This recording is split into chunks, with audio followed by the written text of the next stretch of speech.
What's going on, guys? Today we're going to confront how to handle objections. If you have ever sold anything, you've probably confronted someone's objection to your sales approach. I'm going to cover how I handle objections within my company, Crimson. So without further ado, let's get into it.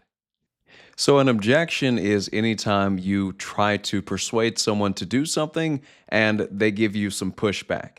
So, this could be anything from a sales call to asking a young lady on a date. If you are receiving objections, that person is basically hesitant or perhaps doesn't believe that you can solve the problems that they have.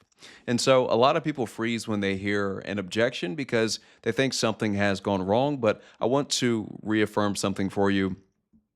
Objections are entirely normal. They're signals, not stop signs. And once you realize that every objection falls into one of four buckets, you start to see the overarching pattern. Once you understand the overarching pattern, it becomes a lot easier to counteract these objections. And I just want to clarify something here. This is Alex Hormozi's framework. He's a beast. He's a killer. So I'm presenting his framework. It's extremely effective. Shout out to you, Alex. Let's get into it. So the first bucket that an objection can fall into is going to be the they don't believe the vehicle works bucket. So within this bucket, they're doubting the efficacy of the method, model, or system that you happen to be selling. They don't know if it's going to work out for them, right? They don't know how legitimate your solution is. The operative question we could say is, will this actually work for someone like me? And so to counteract this, we want to show proof, evidence, and case studies of this solution working in industries similar to theirs or just in general. Obviously, if you have case studies that show the solution working in their industry, that's going to be more persuasive or compelling to them.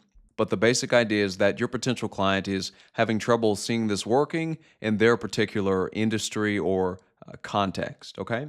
So I'm going to show you a quick example of a case study that we created for Crimson. We created this automation for a marketing professional, and we pulled this together maybe within 20 minutes. Didn't take too long, but it speaks to the value that we bring to the table.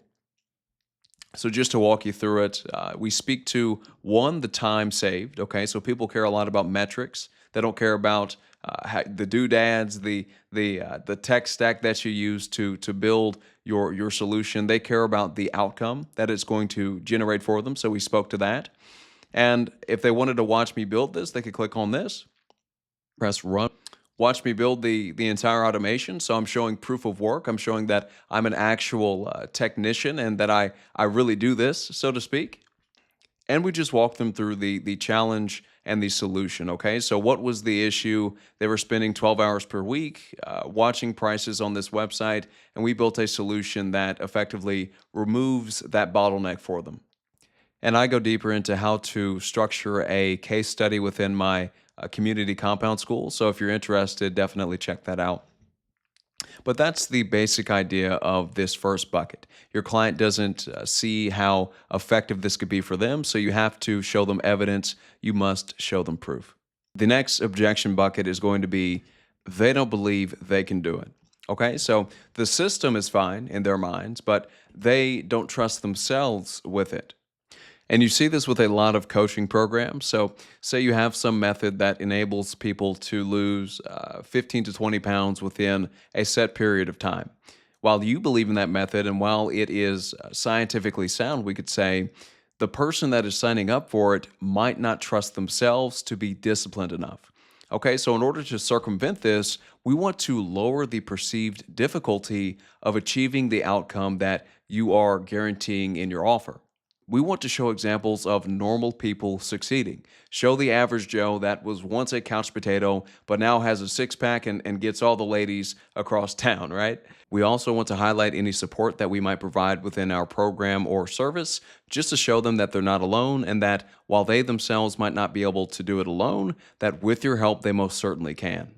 The next bucket is spicy. So your prospect doesn't believe in you. So they questioned your credibility, honesty, or ability to deliver. So they're thinking, why should I trust this person?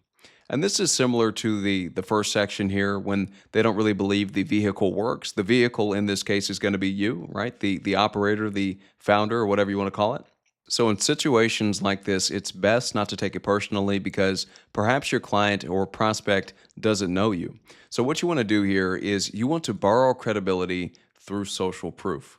And social proof is basically a way of saying that, hey, all these other people trust me and think I'm credible and successful and effective and handsome and all that good stuff. Why don't you? Right? So it's using the opinions of other people to basically uphold and bolster your credibility. Also, in situations like these, it's best to be transparent. So, when I first started Crimson and I had literally no clients, when I was selling, I was talking as though I had been doing this for years. I got into a client call and I was actually about to close the deal, and they mentioned the fact that they knew that I had just started this company and that they were going to be my first client.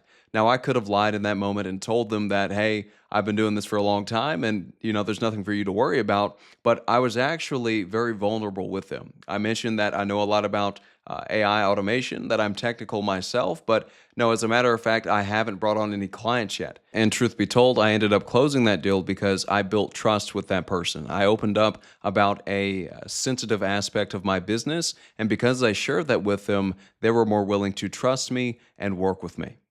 The last bucket is going to be the fact that your prospect doesn't believe the timing makes sense. Okay, so they want the product, but they tell themselves that now isn't the right time.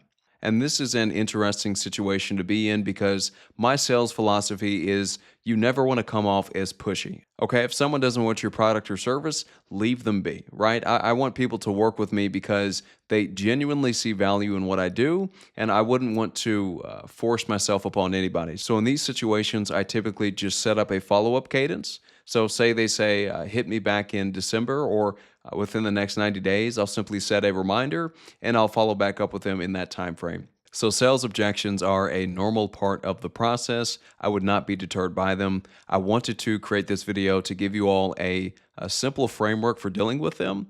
And I go deeper in my community compound school. So if you're interested in this kind of stuff, definitely check that out. You know how it goes, guys. Like, subscribe, and stay tuned. Thank you.